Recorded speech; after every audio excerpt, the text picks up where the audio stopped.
इकडे तारखेपासून पळणाऱ्या सरकारला तारखेवर आणलंय। कर्जमाफी आश्वासनावर बच्चू कडूंनी ही प्रतिक्रिया दिली आहे। दगाफटका झाला तर फासावर जायला तयार आहोत असं बच्चू कडू यांनी म्हटलंय। आणि सरकारचा पैसा हा शेतकऱ्यांकडे येईपर्यंत हे आंदोलन सुरू राहणार, आम्ही झुकणारे नाही, बच्चू कडूंनी हा निर्धार केलाय। शेतकऱ्यांच्या सहकार्यामुळे यश आलं असल्याचं वक्तव्य बच्चू कडूंनी केलंय। तारीख घेऊन आलेलो आहोत। खरं तर कर्जमाफीची कर्जमुक्तीची घोषणा सरकारनं केलेली आहे।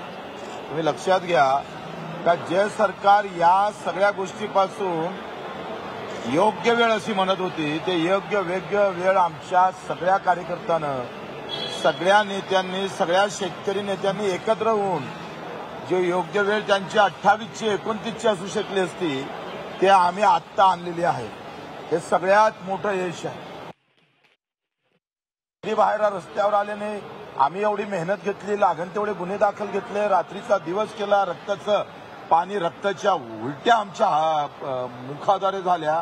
एवढे सगळे कष्ट केल्यावर काही लोक काही आरोप करतात, त्याला आम्ही काही करायचं नाही आहे। आमचं मन पवित्र आहे। शेतकऱ्याप्रती जी काही भावना आहे त्या तेवढ्याच तिखट। जर दगाफटका झाला तर बच्चू कडू फासावर जाने तयार है। हम झुकने वाले नहीं, हम मर जाएंगे लेकिन झुकने वाले नहीं।